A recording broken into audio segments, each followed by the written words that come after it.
This is the realm of your glory. This is the realm of your grace. I can feel your mighty power. It is moving in this place.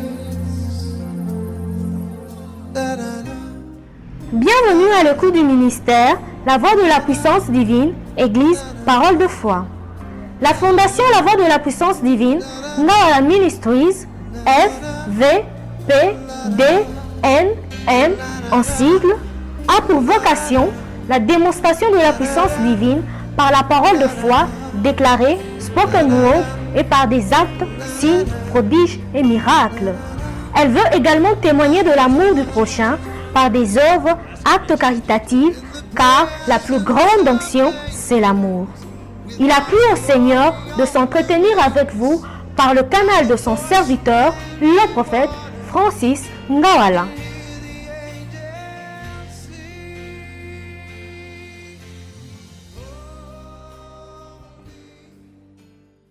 Comme dans une classe ce soir, Ésaïe 9, sentez-vous libre. Si tu sens qu'il y a la chose qui est descendue sur toi ou pour toi, saisis-la. Amen. Hein? Quand on parle de la présence de Dieu, tout peut arriver. Amen. Ésaïe 9, verset 5, la Bible dit: en effet, un enfant nous est né, un fils nous a été donné, et la souveraineté reposera sur son épaule. On l'appellera merveilleux conseiller, Dieu puissant, Père éternel, Prince de la paix. Étendre la souveraineté, donner une paix sans fin au trône de David et à son royaume, l'affermir et le soutenir par le droit et par la justice dès maintenant et pour toujours. Voici ce que fera le zèle de l'Éternel, le Maître de l'univers. Amen. D'autres versions disent: un fils nous est né, un sauveur nous est donné, on l'appellera Emmanuel. Alléluia. Emmanuel, qui est en réalité le premier nom dans la Bible qu'on ait donné à la personne de Jésus. Avant, on l'appelait ange de l'Éternel. On préférait l'appeler d'après ce qu'il accomplissait ou d'après l'apparence qu'il prenait vis-à-vis d'Israël. Mais dans Ésaïe, dans la prophétie d'Ésaïe, qui est un prophète messianique, lorsqu'on a commencé, il a commencé à parler du Seigneur, pour la première fois, il a donné à notre Seigneur un nom. Personne ne pouvait avoir la révélation du nom de Jésus avant le temps. Amen. Avant que la femme ne soit tombée enceinte. Mais il se trouve que lorsque l'Éternel parle à Ésaïe, il lui dit clairement que ce sauveur qui viendra, celui qui viendra s'appellera Emmanuel. Amen. Hein? Emmanuel veut tout simplement dire Dieu parmi nous. Ça veut aussi dire Dieu avec nous. Mais lorsque nous étudions bien ce nom, on se rend quand même compte que ça fait référence à une position que Jésus occupe vis-à-vis de son peuple. Ça fait également référence à une fonction qu'il joue vis-à-vis de nous. Amen. Et lorsqu'on additionne cela à Shama, Shama en hébreu peut s'écrire avec H à la fin ou sans H. Shama veut tout simplement dire que Dieu est ici. Amen. Hein? Et cela a été tiré de Ézéchiel 48, où la Bible dit ceci: lorsque le territoire sera partagé et qu'Israël aura sa part, désormais le nom de la ville sera Emmanuel Shama. Amen. Comme pour dire, désormais, le nom de la ville sera Dieu est ici. Amen. Ce n'est pas un fait futur. Ce n'est pas un fait à venir. Ce n'est pas un fait qu'on est en train de proclamer sans croire que ça arrivera. Mais c'est un fait immédiat. Amen. Qu'à chaque fois que nous parlons d'Emmanuel Shama, du Dieu qui est parmi nous, nous ne parlons pas des simples frictions que nous ressentons, mais nous parlons d'abord d'une présence qui est réelle et qui est palpable. Amen. Amen. Emmanuel Shama, pourquoi Emmanuel? Parce que Dieu voulait montrer à son peuple que celui que je t'enverrai, même lorsqu'il sera parti, il continuera à rester avec toi. C'est pourquoi le Seigneur, dans Jean 15, il dit à ses disciples, il dit, il est bon que je m'en aille afin de vous envoyer un autre moi-même. Amen. Un autre consolateur. En grec, ça veut dire celui qui est comme moi. Il a la même nature que moi. Nous avançons côte à côte, mais chacun jouant un rôle particulier. Amen. Hein? Et c'est cela le vrai sens d'Emmanuel. Alléluia. Et le Seigneur Jésus dit, lorsque le Saint-Esprit viendra, il ne vous parlera pas de lui, mais il vous parlera de moi. Pourquoi? Parce que si le Saint-Esprit commence à vous parler de lui-même plutôt que de la personne de Christ, ça veut dire que le mystère de Emmanuel est détruit. Or, Jésus, le Seigneur, Dieu Tout-Puissant, voulait que lorsque son Fils vient et qu'il descend sur la terre, même lorsqu'il ne sera plus là, qu'il continue à être là au travers de la présence du Saint-Esprit. Amen. Je répète, si le Saint-Esprit, en venant, commençait à parler de lui-même, il y aurait eu un problème dans la révélation des Écritures. Puisque les Écritures disent que Dieu envoie un Fils, ce Fils demeure éternellement avec nous. La Bible ne prévoit pas qu'il viendra et il s'en ira. Mais lui-même a dit, il est bon que je m'en aille. Mais comment pouvons-nous affirmer que Jésus continue à être avec nous au moment où lui-même a dit, il est bon que je m'en aille? Et au jour d'aujourd'hui, je peux dire, il est parti, mais il dit, je continue à être avec vous. Et quelle est cette manifestation ou cette personne à nos côtés qui nous assure que le Seigneur est encore avec nous et qu'il ne nous abandonnera jamais? C'est le Saint-Esprit. Et lorsque le Seigneur est monté vers son Père, Emmanuel a continué à demeurer avec nous, parce que Emmanuel n'est pas seulement une personne à côté de nous, mais c'est d'abord la garantie et l'assurance que nous avons que notre Dieu est continuellement avec nous. J'aimerais même aller plus loin pour dire, Emmanuel, c'est le Dieu qui est présent avec toi, peu importe l'activité à laquelle tu te donnes. Amen. C'est le Dieu qui ne t'attend pas uniquement dans une église, qui ne t'attend pas uniquement dans un lieu précis, forcément, mais c'est le Dieu qui peut être avec toi partout. C'est le Dieu qui peut t'accompagner n'importe où. J'ai un ami qui a reçu le Seigneur. Le soir où l'Afdel est entré à Kinshasa, il a reçu le Seigneur dans les installations hygiéniques. Il dit, lorsque ça a commencé à tirer, le ventre a commencé à passer. Comment comprenez ce que je veux dire? Il dit, je suis entré dans ce lieu où on va seul. Je me suis agenouillé et j'ai commencé à dire à Dieu, Seigneur, je me repens de tous mes péchés. Il me dit, c'est là dans les toilettes que non seulement il a donné sa vie au Seigneur Jésus, mais c'est également là dans les toilettes qu'il a parlé en langue. Et que le Saint-Esprit l'a rempli. Un homme bien éduqué dirait, mais comment Dieu, qui tient compte des lois de la morale, pourrait-il baptiser quelqu'un de son esprit dans les toilettes? C'est tout simplement pour dire ceci, que lorsque Emmanuel est le Dieu avec nous, ce ne sont pas les frontières des murs qui peuvent constituer pour lui un blocage. Amen. Ce ne sont pas les frontières du sol qui peuvent constituer pour lui un blocage. Il est Emmanuel, le Dieu avec nous à tout moment. Le Dieu auprès de nous et le Dieu auprès de lequel nous nous tenons. Amen. Emmanuel Shama veut tout simplement dire le Dieu qui est présent et qui nous amène à être présents dans sa présence. Amen. Voilà pourquoi il y a ce jeu de noms. Emmanuel, Dieu avec nous. Shama, la présence de Dieu. Qu'est-ce que cela veut dire? Que Dieu nous appelle ce soir, non seulement à entrer dans sa présence, mais Dieu nous appelle ce soir à amener notre être chez lui. Amen. Et il est possible dans la marche avec Dieu de prendre les êtres que nous sommes et de les amener chez Dieu. Je me suis toujours posé une question selon Exode 33. Lorsque la Bible dit que Moïse entrait dans la tente d'assignation et quand il sortait, il gardait sur lui les marques, l'éclat du Seigneur avec qui il venait d'être en contact. Et la Bible de dire plus loin dans Corinthiens, en disant ceci, que cette gloire qui recouvrait le visage de Moïse était la gloire des pierres. Mais comment Moïse pouvait attirer cette gloire? Non seulement dans son esprit, mais cette gloire pouvait apparaître jusque sur sa peau. J'ai envie de dire à quelqu'un ce soir, nous ne servons pas le Dieu jumeau de celui que Moïse a servi, mais nous servons le même Dieu. Et je crois que ces choses existent encore. Amen. Et je crois que nous sommes dans une génération où le Seigneur fera apparaître des choses tellement bizarres que les hommes se poseront la question, est-ce Dieu ou quelqu'un d'autre qui a fait cela? Bien-aimés, oh, je ne sais pas pourquoi je le dis, mais je le dis quand même. Il faut qu'on atteigne cette dimension où la gloire que nous ressentons dans notre esprit parvient à couler jusque sur notre peau. Et je vais même plus loin pour dire, quand la gloire que nous rencontrons dans notre esprit commence à couler sur notre peau, il est de ces maladies qui deviennent impossibles de résidence dans votre corps.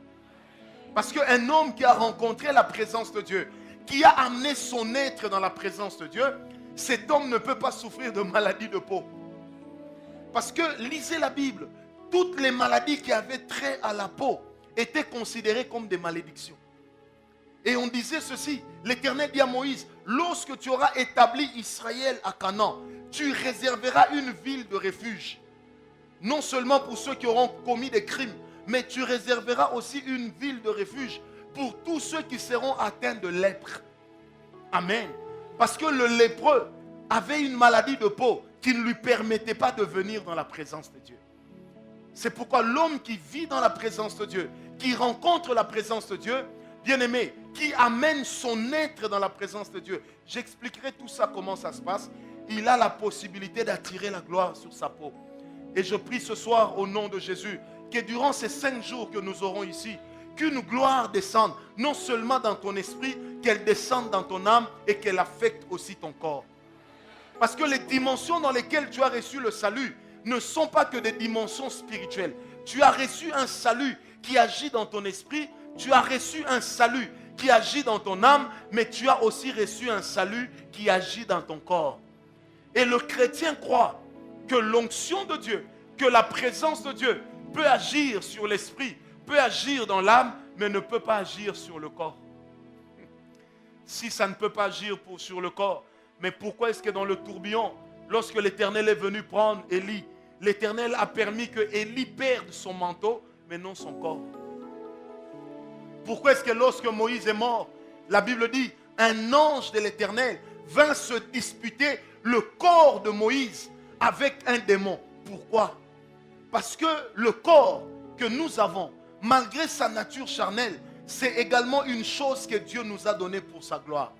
Et j'aimerais affirmer ce soir que même dans nos corps, il est possible d'atteindre la dimension de la présence de Dieu.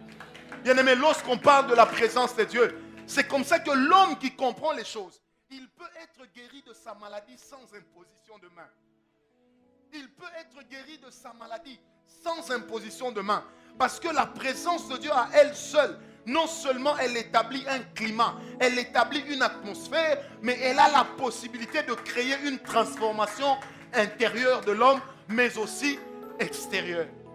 Bien-aimé, la Bible dit que lorsque Marie, enceinte de Jésus, est entrée chez sa cousine Élisabeth, Élisabeth, sans comprendre la révélation, elle s'est directement agenouillée.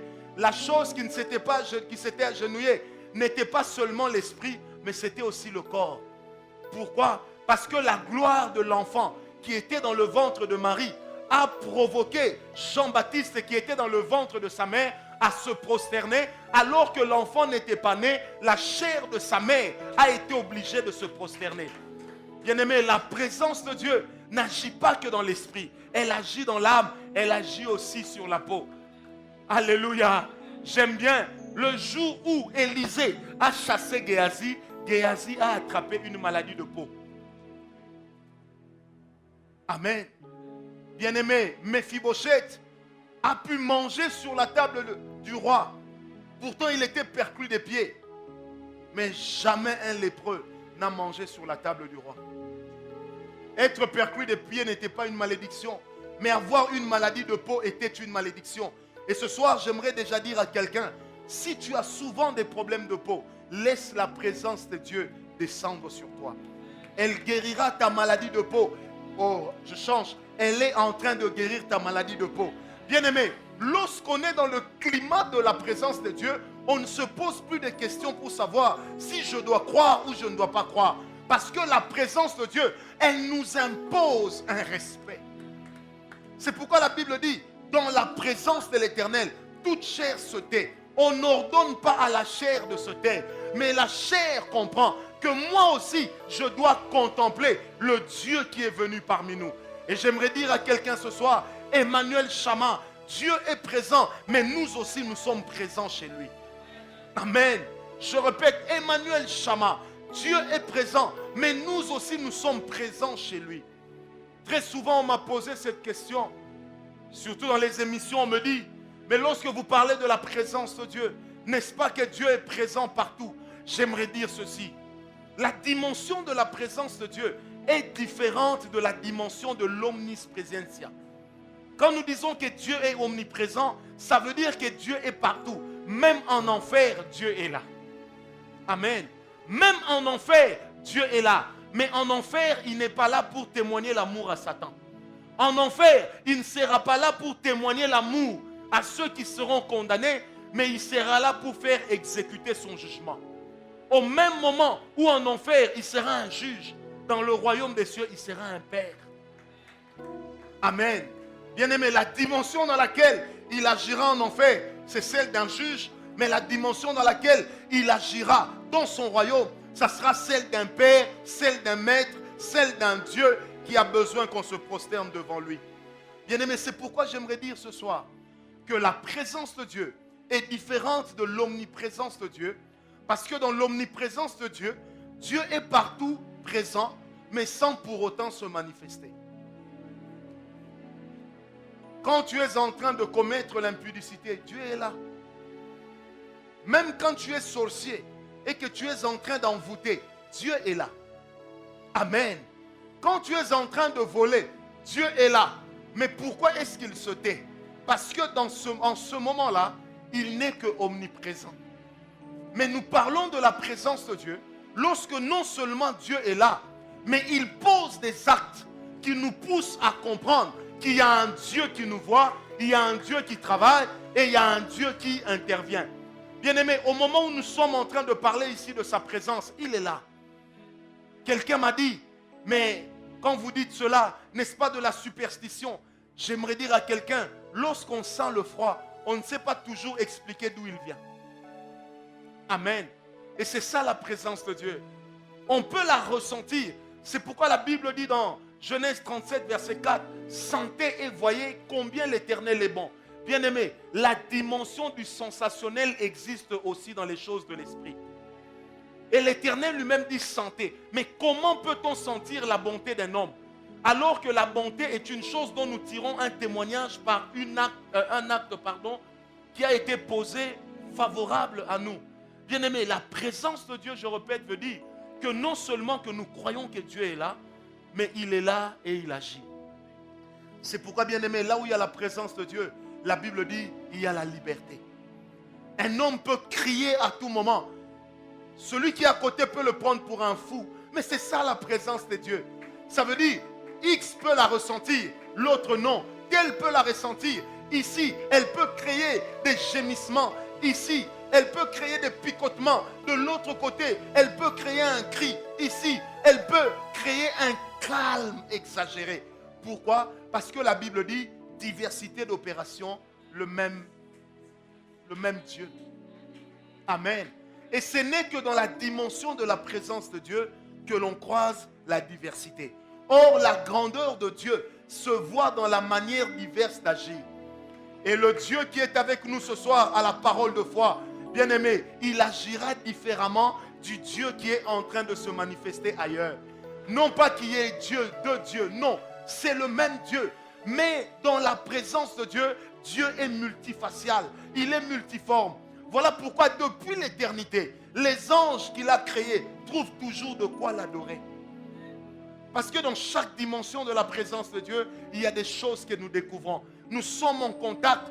Oh, j'ai aimé un ami qui me disait, mon cher, ce matin je priais et j'ai rencontré Dieu dans son humanité. Je me suis dit, ah bon? Il m'a dit, c'est la première fois en parlant avec Dieu que je sentis comme si quelqu'un m'a serré contre lui. Comme si quelqu'un se sentait seul.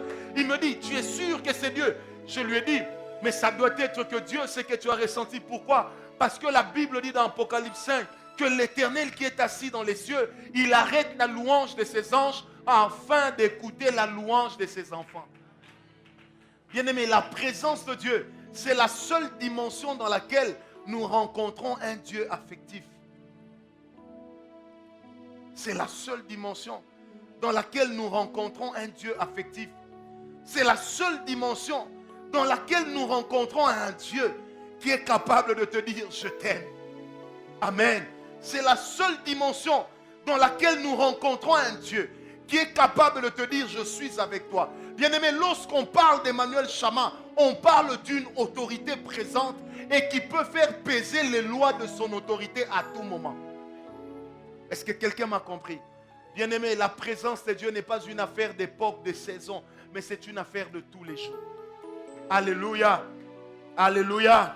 Et c'est un gros avantage que nous avons aujourd'hui, celle de connaître la présence de Dieu et de savoir que le Seigneur notre Dieu est avec nous. Amen. Amen. Dis à ton voisin, je ne cherche pas l'omniprésence, mais je cherche la présence de Dieu. Non, dis-le lui très bien.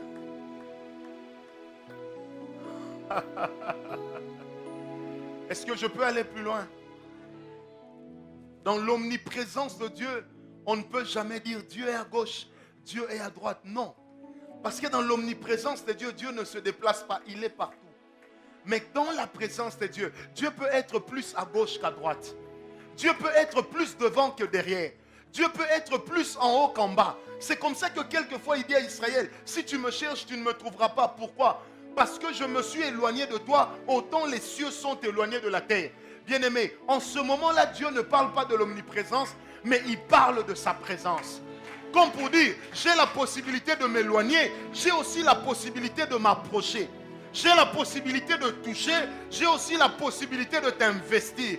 J'ai la possibilité de te porter. David a dit, Seigneur, oh j'aime Dieu. Bien-aimé, il est possible que Dieu nous porte comme un enfant. C'est pourquoi David dit, Seigneur, je suis dans la joie lorsqu'on me dit, allons à la maison du Seigneur. Allons à Bethel. Parce que c'est là que Dieu nous attend. Bien-aimé, dans la présence de Dieu, il y a un lieu. Dans la présence de Dieu, il y a une dimension. Dans la présence de Dieu, il y a un niveau. Dans la présence de Dieu, il y a un chant. Dans la présence de Dieu, il y a des choses que l'œil n'a pas vues, que l'oreille ne peut pas comprendre, mais des choses auxquelles nous disons Amen, parce qu'il faut dire Amen. Alléluia. C'est pourquoi la Bible dit, le jour où le Seigneur Jésus a pris Jean, Jacques et Pierre, il les a conduits sur la montagne de transfiguration. Ce jour-là, Pierre a découvert un autre Jésus. Habituellement, il voyait un Jésus serviteur. Il voyait un Jésus qui priait. Mais ce jour-là, il a vu un Jésus que l'on priait. Parce que durant tout le temps où il a été avec eux, il ne leur a jamais dit priez-moi. Il leur a toujours dit priez le Père, mais en mon nom. Mais là, sur la montagne de transfiguration, Jésus n'était pas en train de prier, mais il était en train de se faire prier. C'est pourquoi dans la présence de Dieu, il y a toujours le trône de Dieu qui apparaît. Parce que c'est dans la présence de Dieu que Dieu ne supplie pas, que Dieu ne demande pas, mais Dieu parle. Est-ce que quelqu'un est avec moi ce soir? Bien-aimé, il est possible, lorsque nous marchons avec Dieu, de savoir que le Seigneur est capable de faire des choses tellement grandes. Bien-aimé, je me rappelle, oh my God, il y a des moments où lorsqu'on prie, on a l'impression des fois dans la forêt, c'est comme si quelqu'un te disait, viens ici, tu vas à gauche, et puis tu te limites quelque part devant un arbre. On t'entend seulement crier. Les gens se posent la question, qu'est-ce que cet arbre cache? Bien-aimé, Dieu ne s'est pas transformé en arbre, mais il peut arriver que Dieu se cache derrière un arbre. C'est pourquoi dans Ésaïe 45, verset 19, il a dit, je n'ai pas demandé à Israël. J'aime bien la version Louis II 21 dit, je n'ai pas demandé à Israël de me chercher dans un vide. Mais dans Louis II 1910, il dit, je n'ai pas demandé à Israël de me chercher en vain. Mais dans 21, il dit, je ne lui ai pas demandé de me chercher dans un vide. C'est pour dire que des fois, lorsque nous allons vers la présence de Dieu, on a l'impression d'avancer vers un vide. On a des fois l'impression d'être en train de forcer quelque chose. Bien-aimé, lorsque ce que tu es n'est pas encore mort, ce qui doit venir n'apparaîtra jamais. Est-ce que quelqu'un est avec moi ce soir? Est-ce que quelqu'un est avec moi? Prenez avec moi Exode 24, verset 9 au verset 18.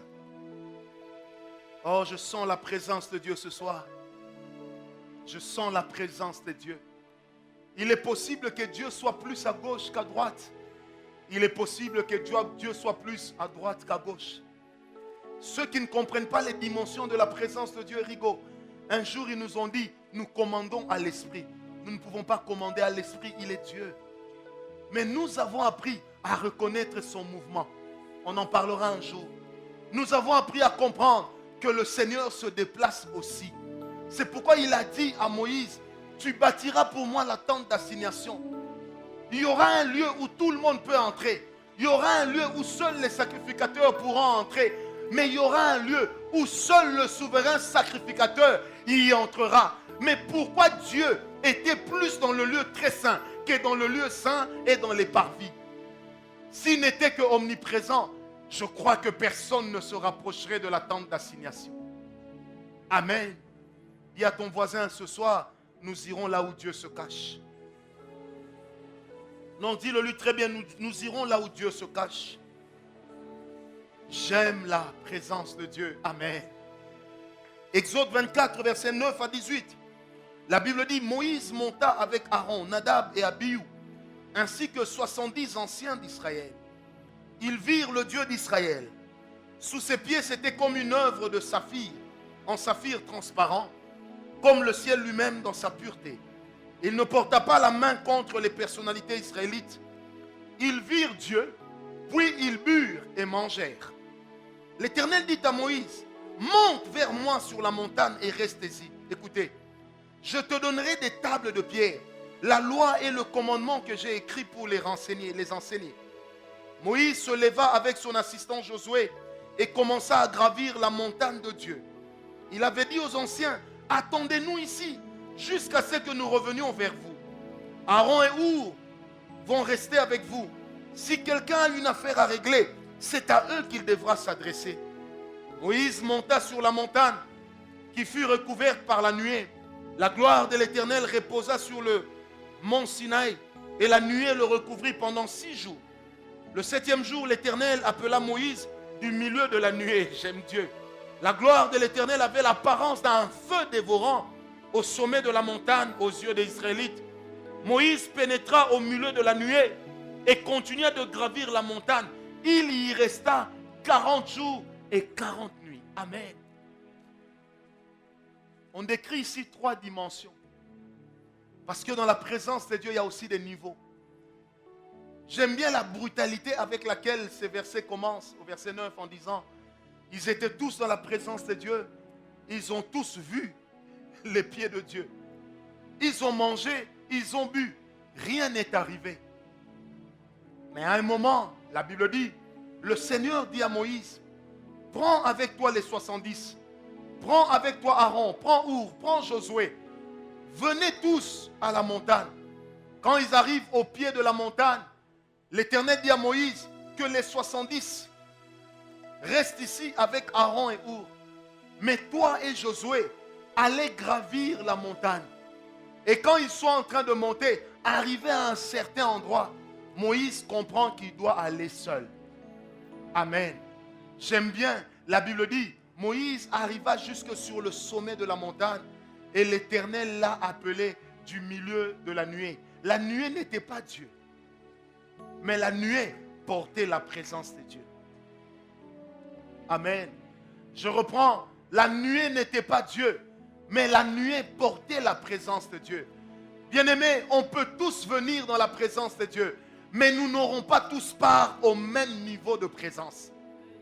On peut tous venir dans la présence de Dieu, mais nous n'atteindrons pas tous Dieu de la même manière.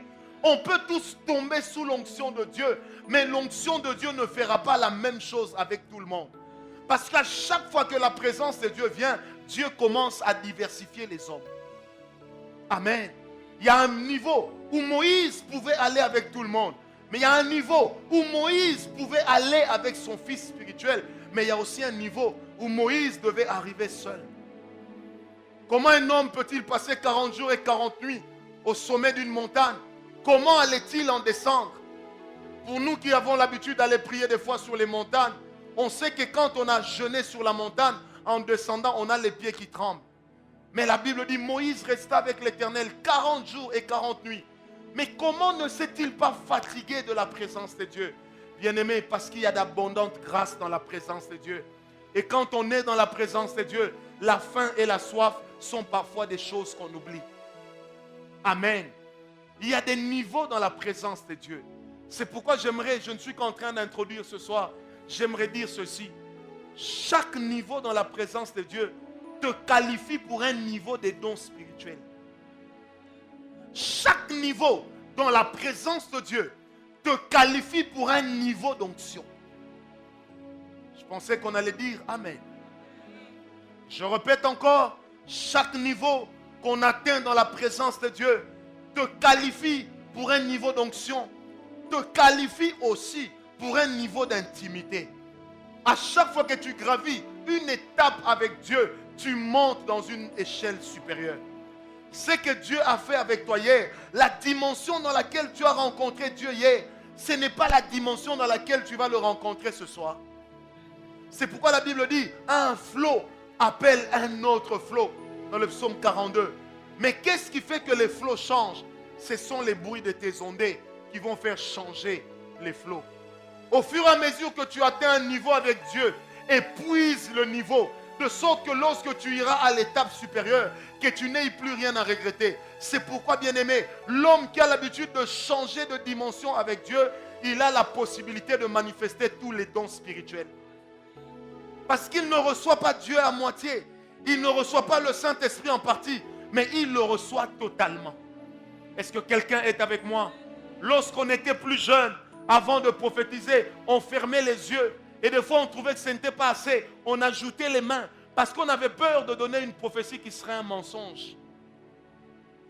On avait peur de dire à Bibiche, tu es Gisèle. On avait peur de dire à Espérance, tu es Christelle. On avait peur de dire à Christiane, tu es Titi. On avait peur de cela. Mais bien aimé, à un moment, quand on a demeuré à ce niveau-là, on a cherché un autre niveau de présence. Quand on y a eu accès, on a commencé à dire à quelqu'un, lève-toi, tu t'appelles comme ça. Pourquoi? Parce que tout simplement, chaque niveau de la présence de Dieu est en train de t'affermir pour le niveau supérieur. Et chaque lieu dans lequel tu rencontres Dieu te prépare pour un lieu supérieur. Bien-aimé, celui qui n'a jamais tremblé, qui n'est jamais tombé sous l'onction de Dieu, il est de ces choses qu'il ne pourra pas comprendre. Il y en a qui diront ils font du théâtre. Bien-aimé, avez-vous déjà vu un homme faire du théâtre au risque de sa vie?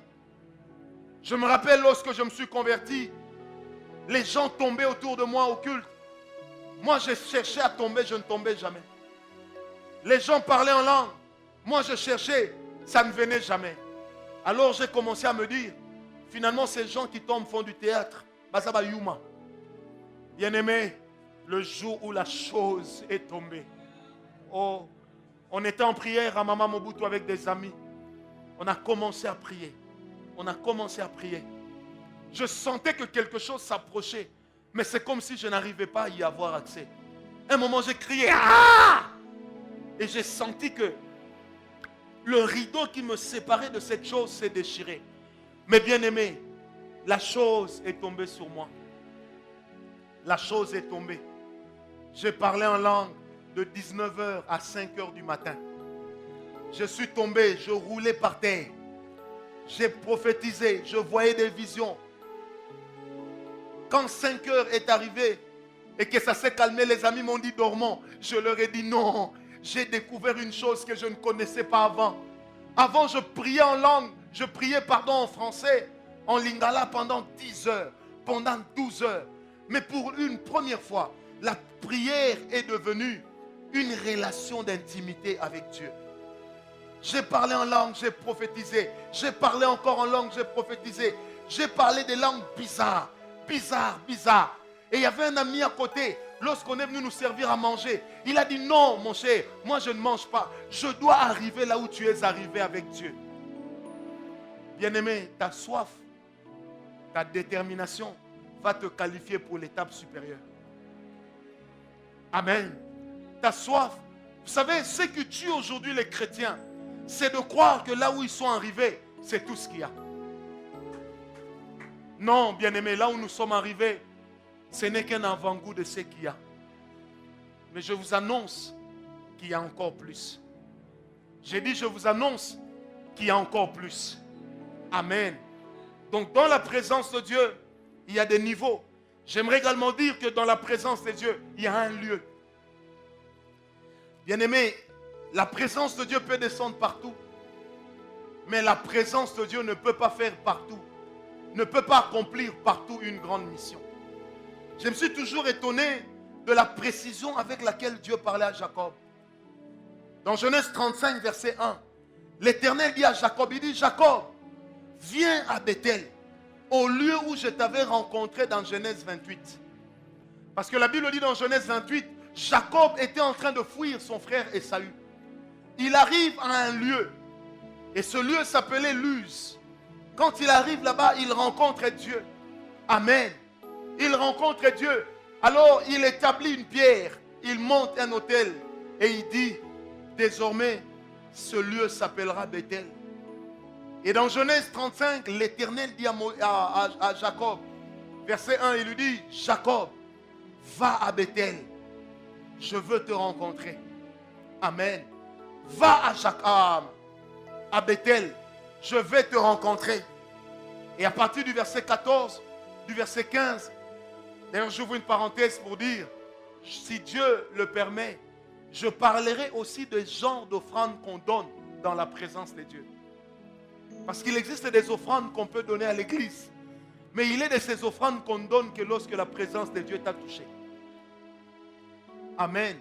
J'en parlerai, j'en donnerai le symbolisme. Et j'en expliquerai aussi le pourquoi. Amen. Amen. Genèse 35, verset 15. Prenons le verset 7 et le verset 15.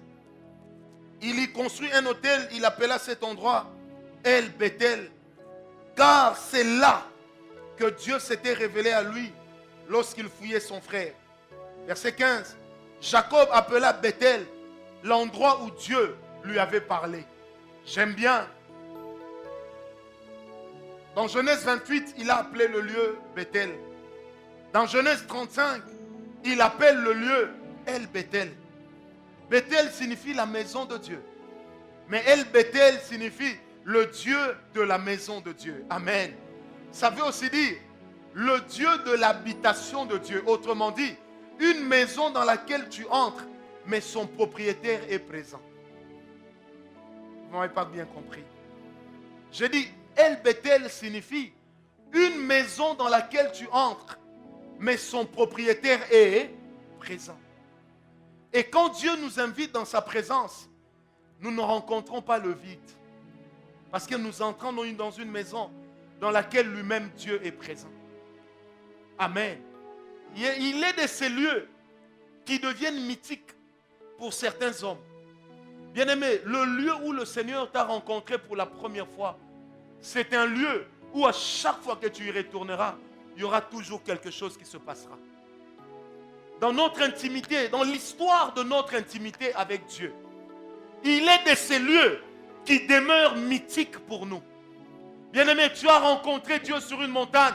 Le jour où le Seigneur te demande d'aller encore le chercher sur cette montagne, ça veut dire que Dieu veut revisiter sa visitation.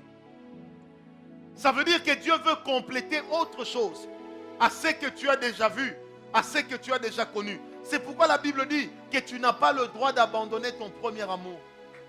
Parce que le lieu où tu as rencontré Dieu, le lieu où le Seigneur t'a parlé pour la première fois, le lieu où tu as reçu la révélation de la gloire de Dieu, bien-aimé, ce lieu-là, même quand tu seras ailleurs que là-bas, mais lorsque tu auras la pensée de ce lieu, le Dieu de ce lieu-là t'apparaîtra encore.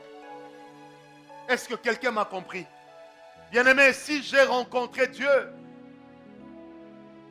à la piscine de Bethesda, même si je vis loin de la piscine de Bethesda, je sais une chose.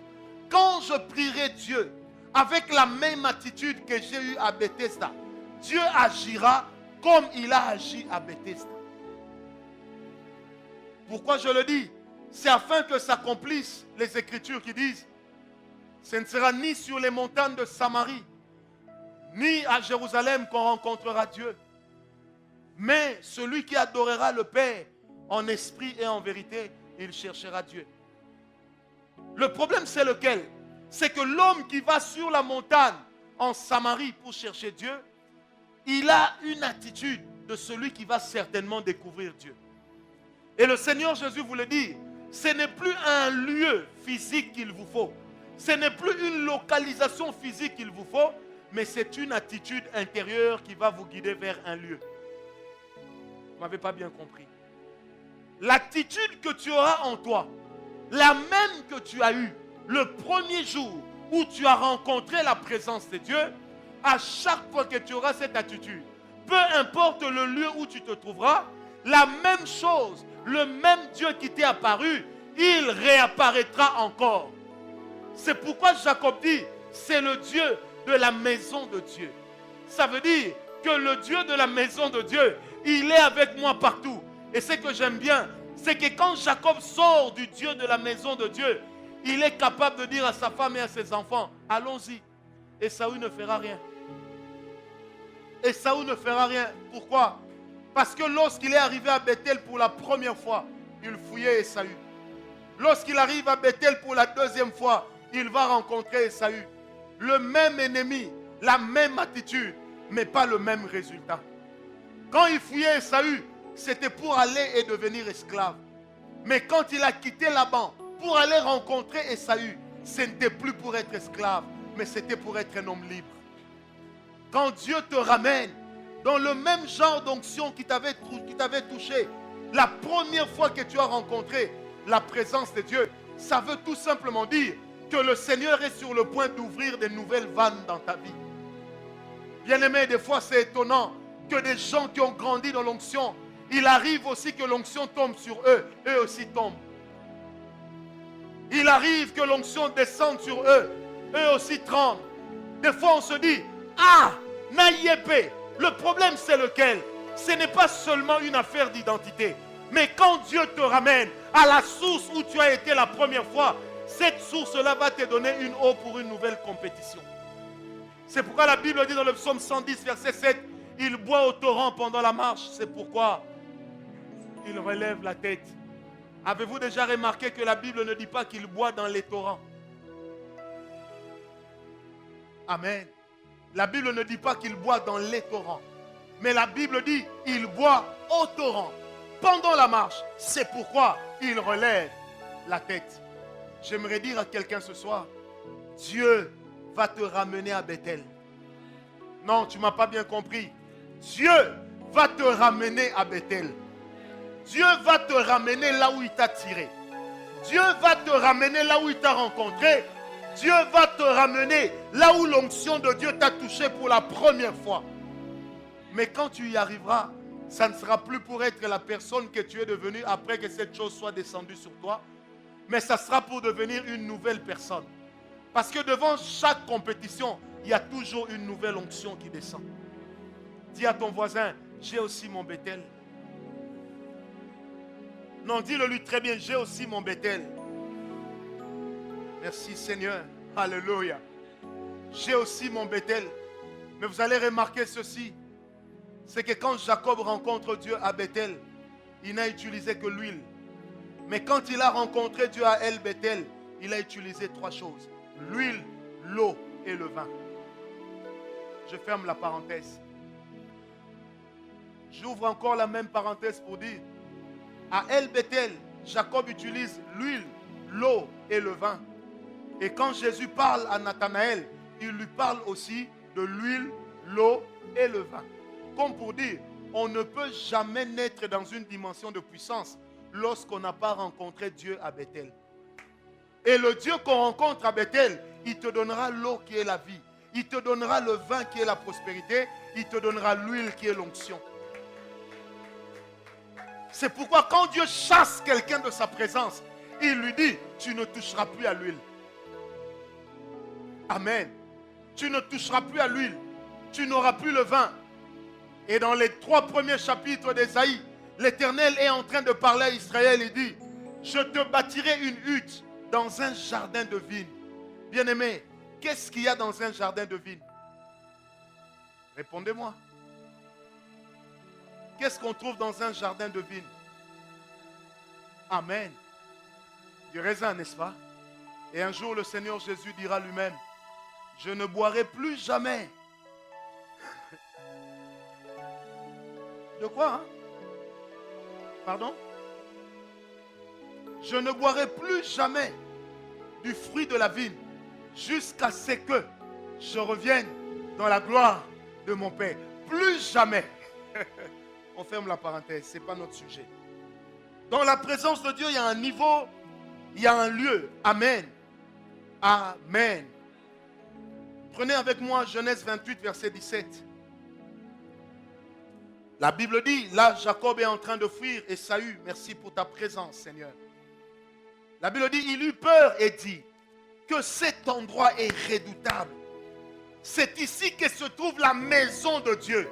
C'est ici que se trouve la porte du ciel. Avez-vous déjà remarqué, Rigaud, que Jacob a rencontré Dieu? Il s'est converti sans qu'on lui prêche. Amen. Parce que lorsqu'il arrive à Bethel, il dort. La Bible dit, il a une vision. Le ciel s'ouvre. Les anges de Dieu montent et descendent. Il se dit, donc c'est que la porte du ciel que je cherche, c'est ici. J'aimerais dire à quelqu'un, il y a une attitude dans la vie de chaque homme spirituel qui peut toujours le rapprocher de Dieu, même s'il est dans un environnement où il y a beaucoup de bruit. Amen. Je répète, il y a une attitude dans la vie de chaque homme spirituel dans laquelle il peut se rapprocher de Dieu, même s'il est dans un endroit où il y a beaucoup de bruit, même s'il se trouve dans un endroit de deuil. Est-ce que quelqu'un m'a compris? Amen. J'ai aimé à l'époque, un homme disait à un autre, il dit, même s'il y a du bruit, je sais comment trouver Dieu. Même s'il y a du bruit, je sais comment aller vers Dieu. Un jour, un homme me posait la question, il dit, homme de Dieu, quand tu dis que Dieu t'a parlé, tu entends quelqu'un qui vient à côté de toi, qui te souffle des choses dans les oreilles ou comment? Je lui ai dit non. Mais j'ai découvert une chose. Quand j'ai une attitude X, ça m'amène facilement chez Dieu. Amen. Ça m'amène facilement chez Dieu. Bien-aimé, c'est pourquoi il est impératif dans la vie de chaque enfant de Dieu de développer une intimité avec le roi des rois, de développer une vie de communion avec le Seigneur. Et notre intimité avec Dieu ne doit pas être périodique. Ça ne doit pas être périodique. Amen. Dans la présence de Dieu, il y a un niveau. Dans la présence de Dieu, il y a un lieu.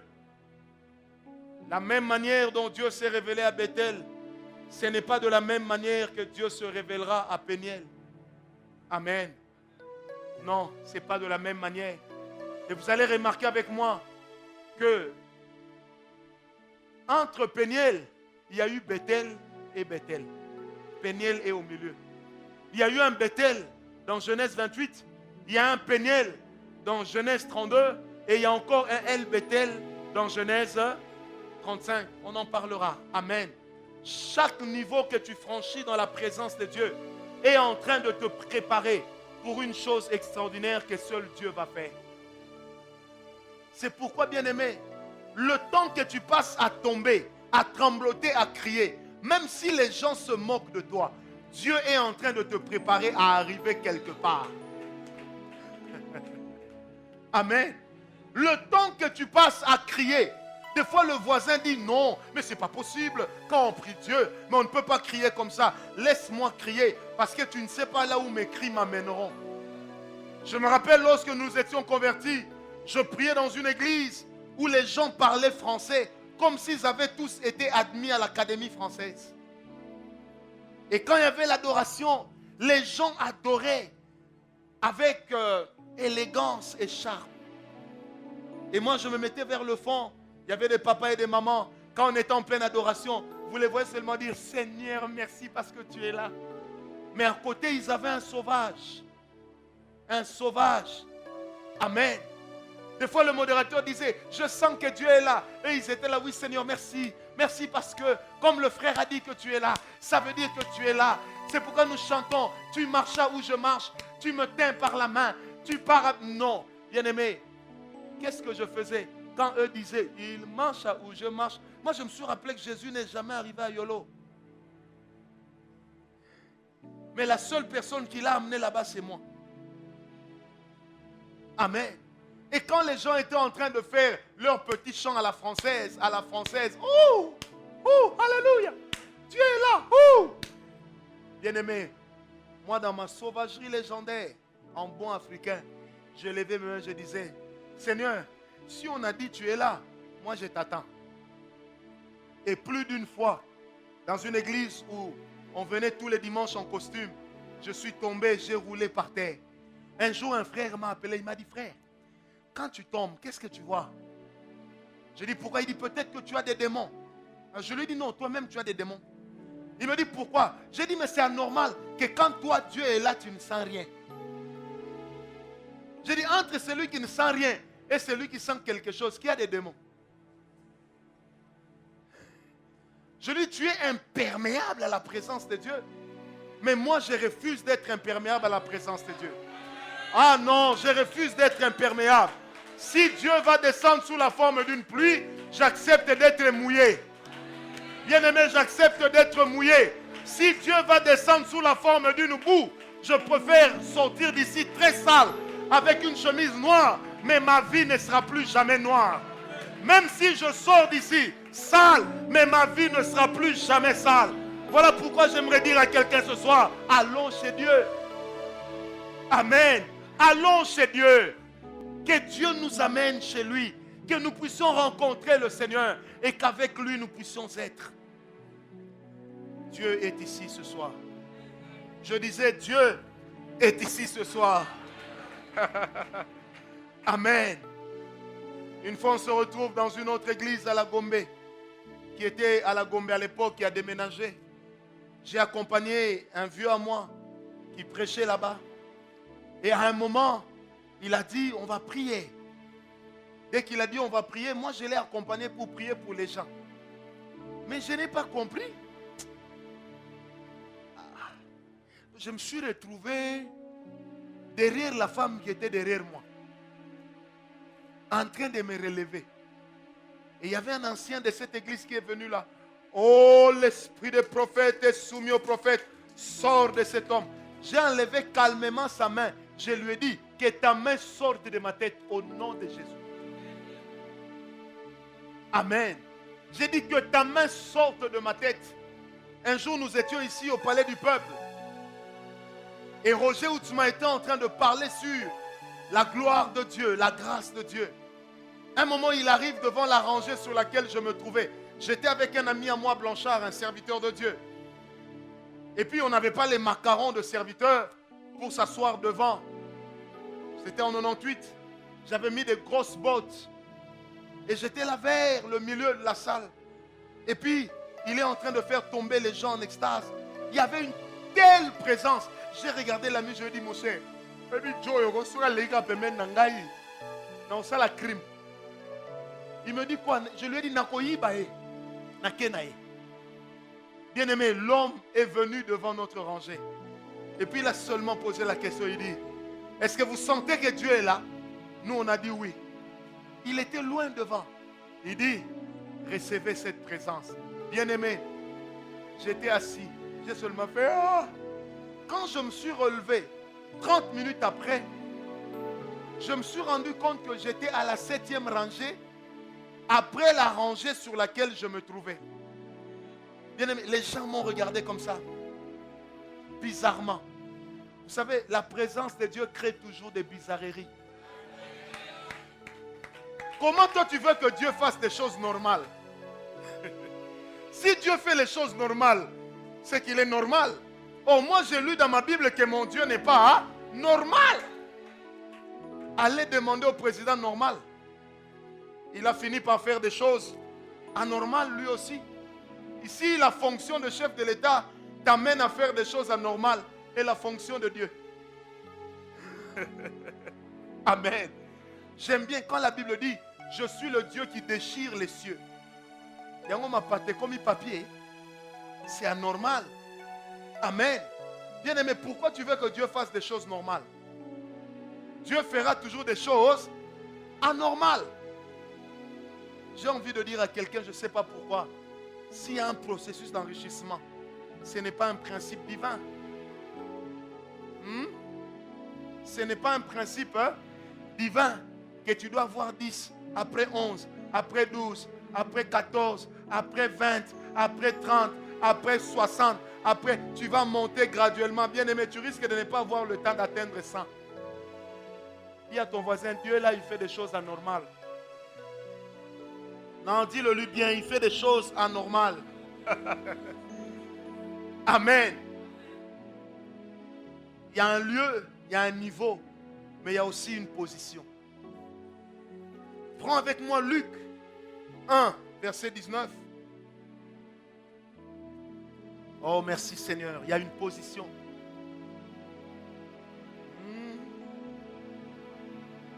Merci pour ta présence, Seigneur.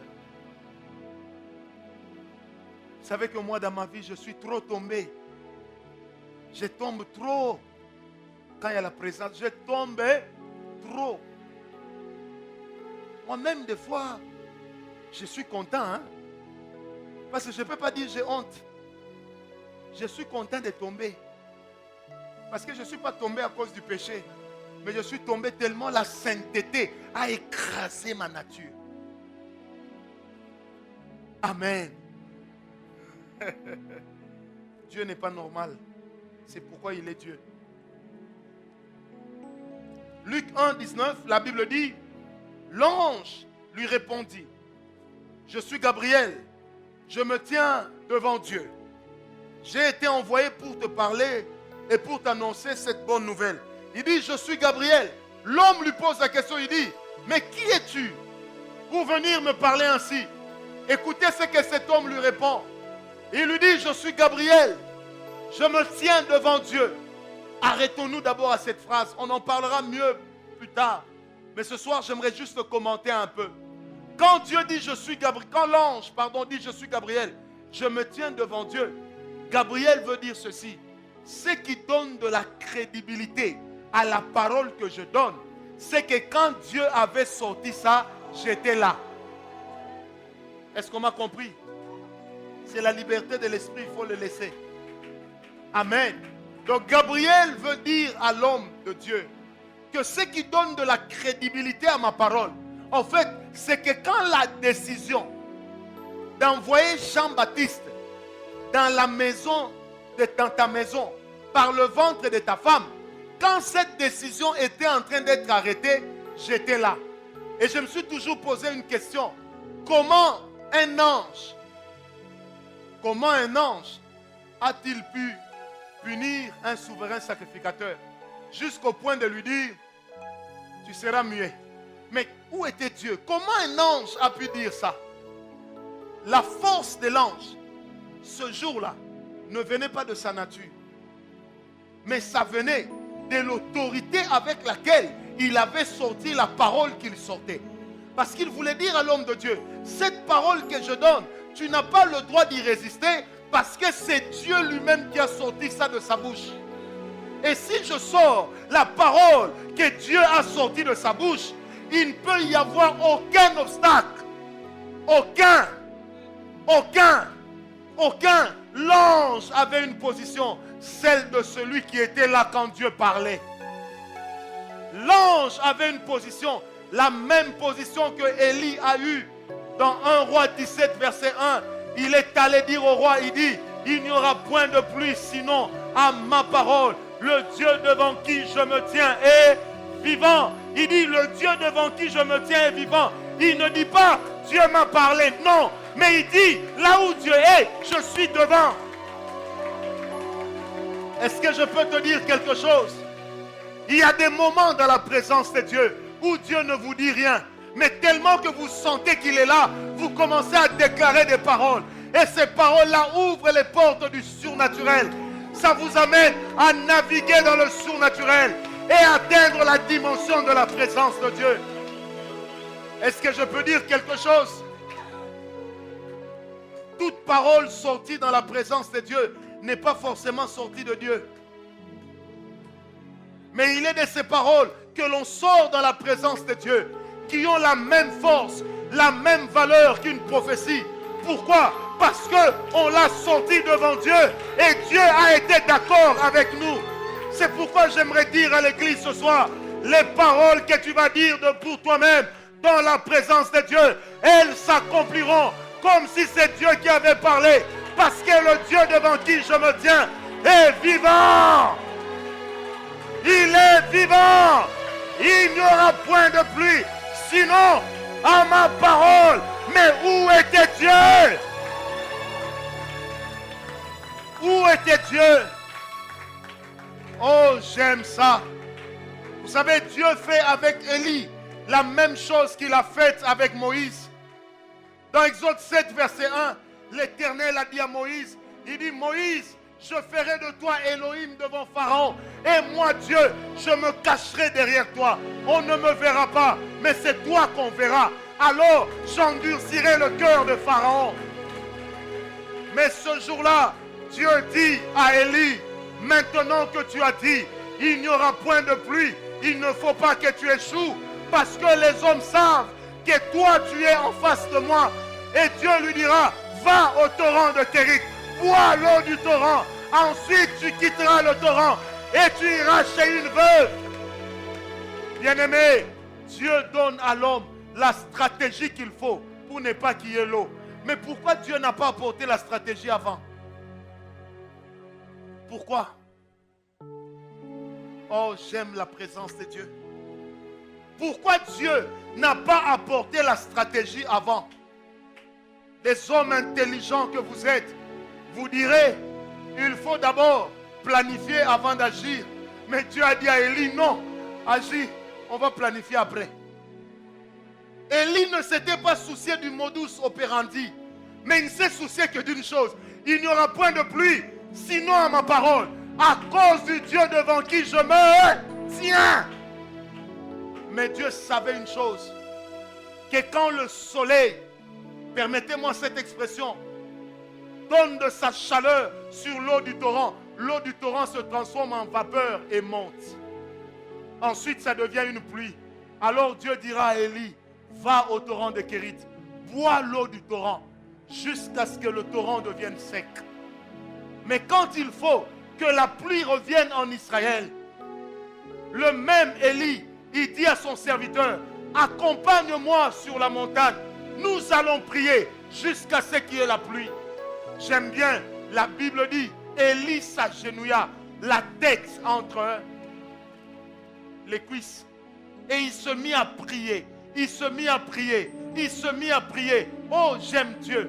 Bien-aimé, dans la version originale, on dit, Élie a pris la même position que celle d'une femme qui est en train d'accoucher. Parce que la pluie qui devait venir n'allait pas venir de Dieu, mais ça allait venir de l'homme qui se tient devant Dieu.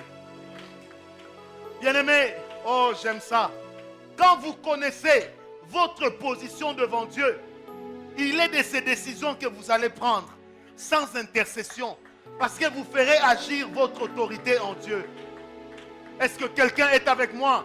Bien-aimé, que Dieu punisse tous les sorciers de ta vie. Non, je dis que Dieu punisse tous les sorciers de ta vie. Que Dieu punisse tous les sorciers de ta vie. Tous ceux qui se sont levés pour dire que toi tu n'iras jamais de l'avant. Que Dieu les punisse. Comment cela va-t-il se passer? Je ne sais pas. Mais tout ce que je sais, c'est que Dieu va les punir. Est-ce que quelqu'un est avec moi? Lorsque quelqu'un s'élèvera pour te combattre, qu'il rencontre le Dieu devant qui tu te tiens. Lorsque quelqu'un s'élèvera pour s'ériger en ennemi de ta vie, qu'il rencontre le Dieu devant qui tu te tiens. Parce que le Dieu devant qui nous nous tenons est vivant. Et j'ai dit à quelqu'un, sur la terre de nos ennemis, il n'y aura point de pluie. Il n'y aura point de pluie. Sinon, à ma parole. Bien-aimé, nous ne chasserons pas le même démon toute la vie. Sinon, ça veut dire que nous n'évoluons pas. Mais il y a un moment où on a chassé, mais il y a un autre moment où il faut seulement parler. J'ai dit, il y a un moment où il faut seulement parler. Vous savez, Dieu s'étonne. Il y a un peuple qui est devant lui, qui l'adore. Il y a un peuple qui est devant lui, qui ressent sa présence.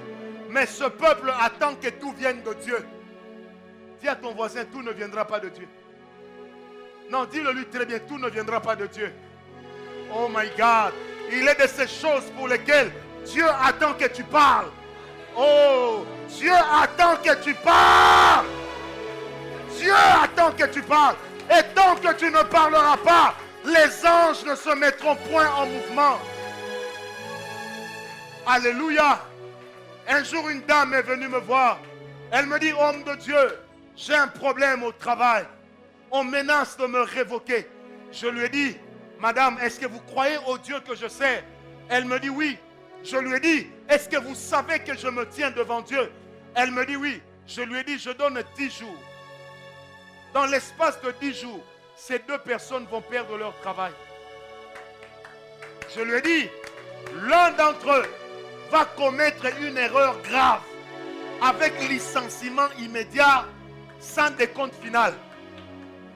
Et quant à l'autre, il va voler parce que quelqu'un oubliera l'argent sur sa table et lui va voler. Elle me dit, papa, je lui ai dit, ça arrivera à ma parole. Bien-aimé, 10 jours après, je rencontre cette dame. Elle est ici à Kinshasa, elle travaille à la SONAS. Elle m'a dit, homme de Dieu, c'est pas possible. Elle me dit, papa, naoki ma lili. Naoki ma lili. Je dis pourquoi? Aïe papa, 10 jours, nous avons fait ça qui est belé.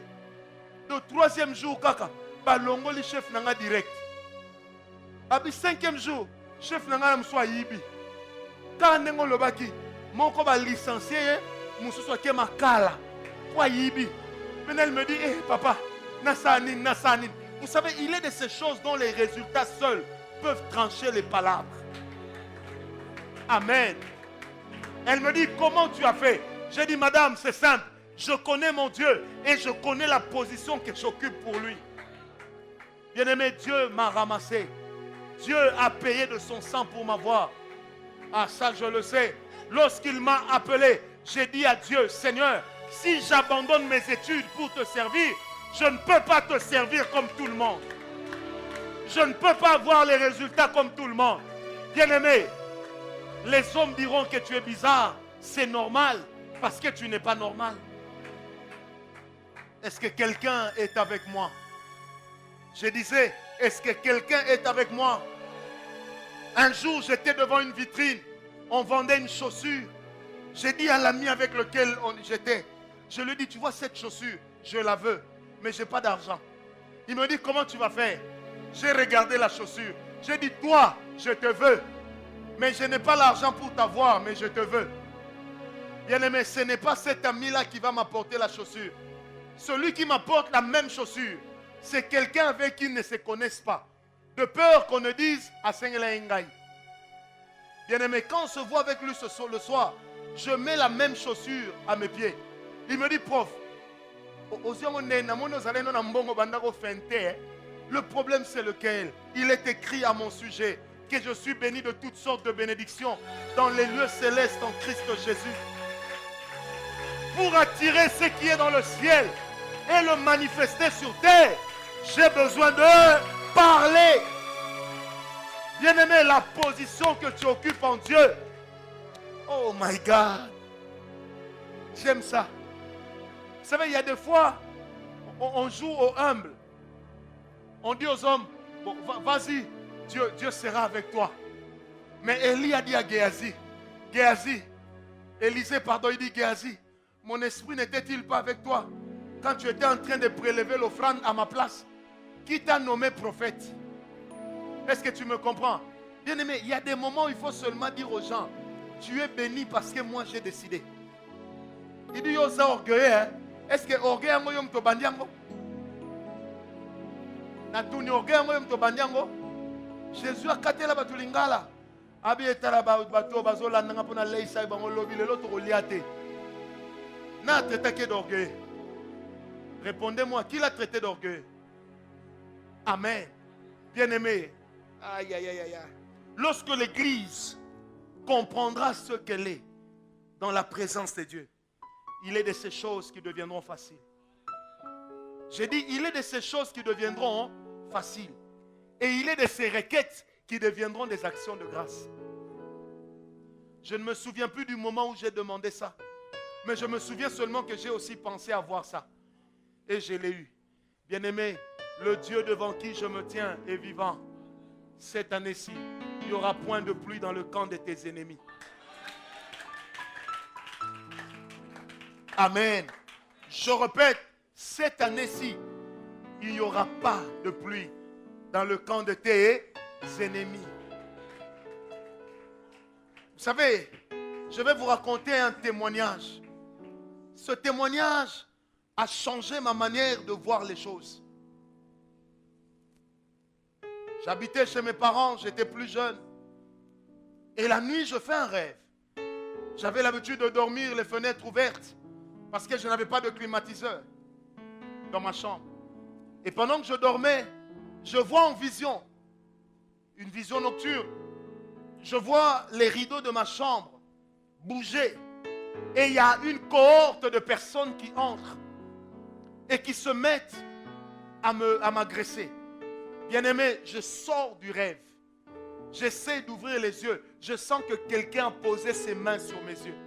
J'essaie de bouger ma main. Je sens que quelqu'un a serré ma main. J'essaie même de bouger le bras. Tout était coincé. Et la vision maintenant devient plus claire parce que je ne dormais plus. Et là, je vois beaucoup d'hommes entouraient mon lit. Et ils étaient en train de me tordre les membres inférieurs, les membres supérieurs. Et il y en avait un qui était géant. Et lui, il tentait de me tordre le cou. Et il disait, si seulement on peut lui tordre son cou, il va mourir dans son sommeil. Bien-aimé, à un moment, un de mes yeux s'est ouvert. J'ai vu en vision qu'il y avait des anges autour, mais qui ne faisaient rien. J'ai cherché à crier Jésus, ça ne sortait pas. Mais je voyais des anges qui étaient là. Et chaque ange avait son épée dans la gibecière. Et chacun tenait son épée. Mais aucun d'entre eux n'intervenait. Bien-aimé, à un moment, j'ai repris voix et j'ai commencé à dire, vous les anges, mais pourquoi vous n'intervenez pas? Aucune réaction. Et une voix commençait à parler. N'établis pas un dialogue, commande. Bien-aimé, j'ai regardé ces anges. J'ai regardé ces hommes qui étaient autour de moi. J'ai seulement dit, je parle aux anges de Dieu. Maintenant, vous intervenez en ma faveur. Oh my God, bien-aimé, ces épées qui étaient dans les fourreaux, j'ai vu comment les anges ont tiré leurs épées. Frère, j'ouvre les yeux, je vois les rideaux trembler. Et toutes ces personnes qui étaient là sortent. Et dans la vision, je vois un ange grand. Il me pose la question. Je lui pose la question. Mais comment ça se fait que bazo nyong ngai bino bozo tala? Et puis il m'a dit, papa, yo ye barate o zalaka. To ya kite to zalaka na biso déjà. Mais au sein il a rendu biso te. Maramsu yo senga nzambe, nzambe azozela ke yo lo bana biso. Et puis il me dit, papa, so yo lo bakite, to ngai peut to sala rien. Est-ce que quelqu'un me comprend? C'est pourquoi ce soir, j'aimerais dire à quelqu'un que la position que tu occupes dans la présence de Dieu, elle te donnera des possibilités diverses. Elle te donnera des possibilités élevées. Et elle te permettra d'entrer dans un couloir où personne ne pourra t'arrêter. Bien-aimés, nous ne combattons pas pour la victoire, mais nous combattons dans la victoire. Et un homme qui connaît l'issue du combat, il programme sa victoire et il en programme même le temps. C'est pourquoi j'aimerais dire à quelqu'un que celui qui te combat rencontre ton Dieu, et cela au nom de Jésus. J'ai dit que celui qui te combat rencontre ton Dieu, et cela au nom de... Dire sa voisine,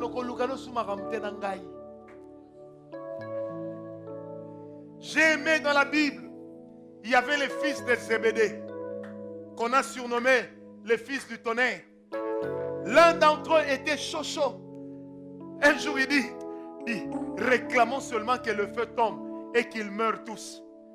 Bien-aimés, vous allez remarquer ceci. Quand il dit réclamons que le feu tombe, réclamer veut dire c'est une chose dont j'ai un droit légal. Mais quelqu'un m'empêche de posséder. Donc si je réclame, ça veut dire que par la force, je cherche à prendre ce qui est à moi. Or, une réclamation, elle peut être verbale, tout comme elle peut se faire sur le plan d'une gestuelle. C'est pourquoi j'aimerais dire à quelqu'un ce soir, tu récupéreras ce qui est à toi au travers des paroles de ta bouche. Et je déclare cela au nom de... C'est anormal. Toi, tu travailles, mais l'argent, c'est d'autres qui bouffent. Toi, tu travailles comme un malade, mais la promotion, c'est pour les autres. Bien-aimé, il est écrit, eux, ils vont travailler dur. Toi, tu vas travailler normalement, mais leur salaire viendra chez toi tant que eux n'auront pas reconnu que l'Éternel, ton Dieu, est vivant. Amen. Oh, dis à ton voisin, je cesse d'être la même personne. Non, dis-le lui très bien. Bien-aimé, dans la présence de Dieu, dans la présence de Dieu, il y a un niveau, il y a un lieu. Mais dans la présence de Dieu, il y a aussi une position. Bien-aimé, ce n'est pas tout le monde qui peut maudire tout le monde. Ah non, ce n'est pas tout le monde qui peut maudire tout le monde. Ah non, ah non. Dans le psaume 141, le roi David, il dira, Seigneur, que le juste me frappe, c'est de l'huile sur ma tête. Qu'il m'insulte, c'est de la crème à mes pieds. Il ajoute, mais ma langue ne se détournera point de leur mal. Comme pour dire, je les accuserai chez Dieu. Bien-aimés, les hommes que David dit qu'il va accuser chez Dieu, ce ne sont pas les injustes, mais ce sont des justes qui se montrent injustes envers lui. Bien-aimés, c'est pourquoi j'aimerais dire à quelqu'un, quand nous sommes des saints, respectons-nous. Dis à ton voisin, tokokanité. Ayebi ça est bien, tokokanité. Tala, muto ayebi ça que tokokani a kosio. Oyoki ngai tokokani te. Eza ba tumsu ba sima kanzambe kana makolo. Mezana ba tumsu na batima sima kanzambe na mutu. Asi nzambe talanga. Frère, tokokani te. Parce que la dimension dans laquelle je pénètre la présence de Dieu, oyebi angote. Est-ce que quelqu'un me comprend? Bien-aimé, tokokanité. Mais nous grandissons au fur et à mesure que nous sommes en train de croître dans la présence de Dieu. Notre niveau d'autorité sera également en train de grandir. Parce que le Dieu que nous servons est vivant. J'aimerais que pendant un temps, que nous puissions parler à Dieu. Dis au Seigneur, indique-moi un lieu. Donne-moi une position. Donne-moi une attitude. J'aimerais te ressembler. Jérémie, augmente le son du synthé. Même pour vous qui êtes à l'extérieur, la présence de Dieu va descendre. Oh my God. Protocole, soyez vigilants à l'extérieur comme à l'intérieur. Parce que la présence de Dieu est en train d'arriver. Alléluia. Oh my God. Elle est en train d'arriver, cette présence.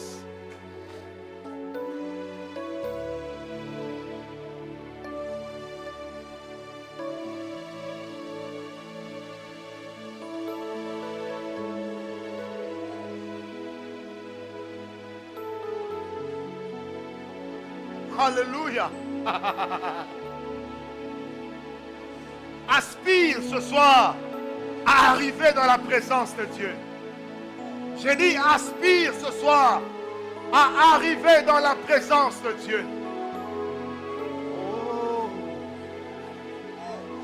Même à l'extérieur, Dieu est avec vous. Je sens sa présence en ce lieu. Alléluia. My God. Je sens sa présence en ce lieu.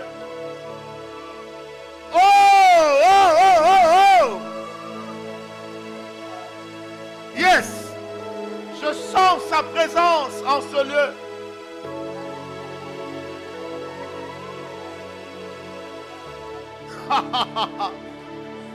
Dieu est ici. Parle-lui.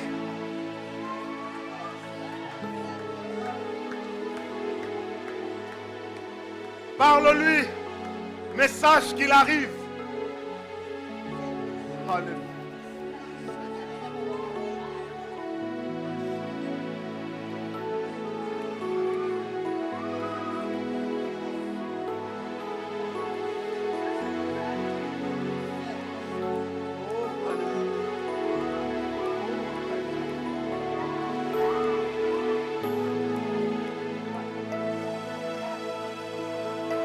Alléluia.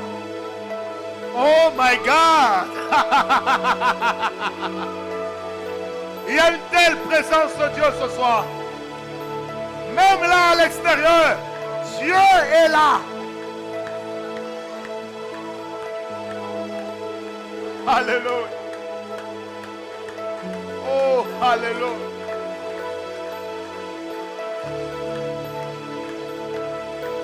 Alléluia.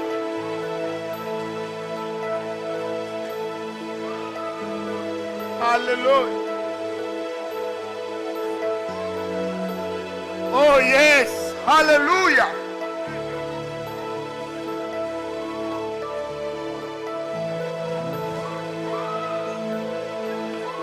Alléluia. Alléluia. Viens, Ruth. Viens. Alléluia. Il y a une telle présence de Dieu. Chante-moi seulement, Shama. Je te dis merci. Viens à mes côtés, Ruth. Alléluia. Oh, il y a une telle présence de Dieu. Alléluia.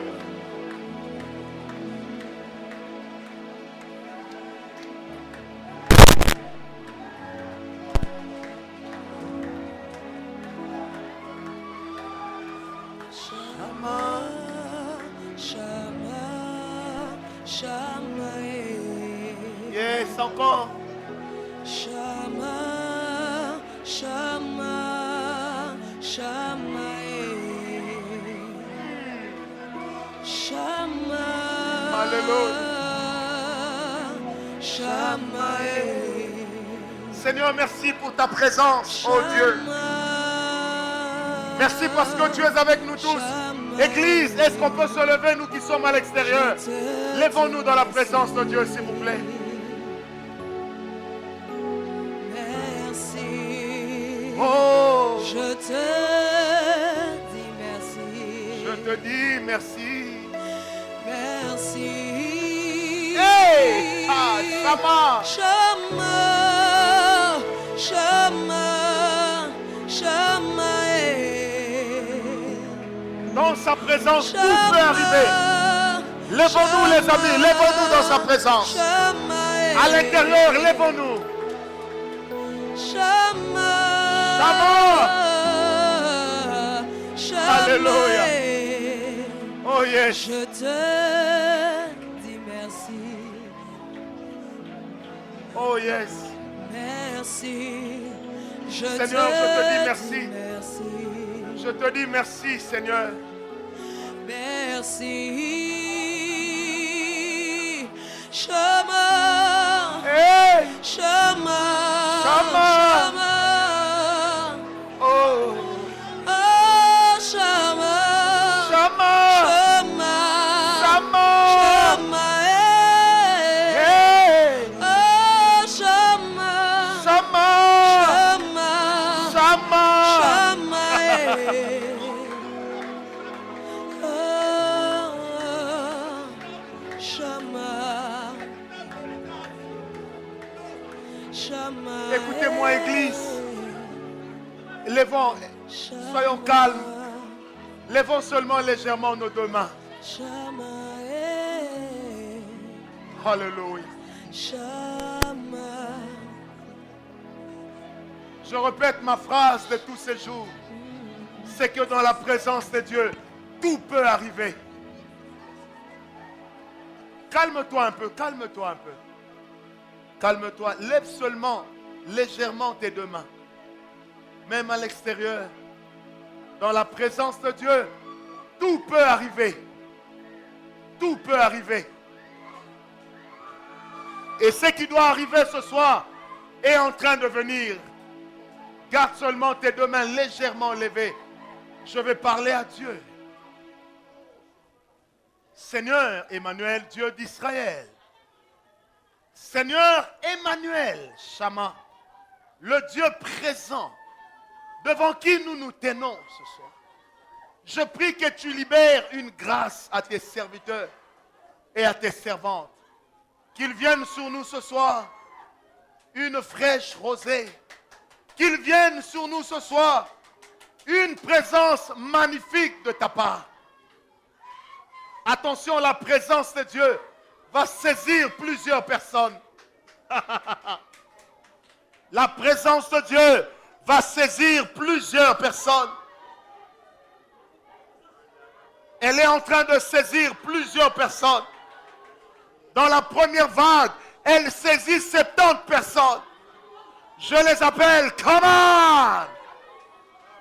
La présence de Dieu est en train de saisir 70 personnes, à l'extérieur comme à l'intérieur.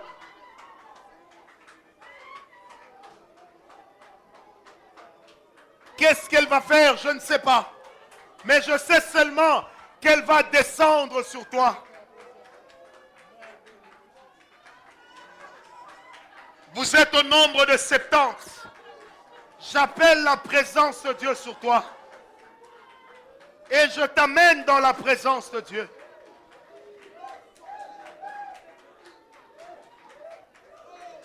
J'appelle la présence de Dieu sur toi.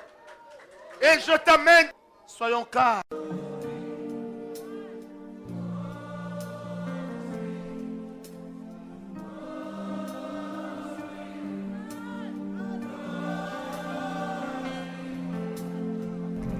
Il a plu au Seigneur en ce jour de s'entretenir avec vous par le canal de son serviteur, le prophète Francis Ngawala.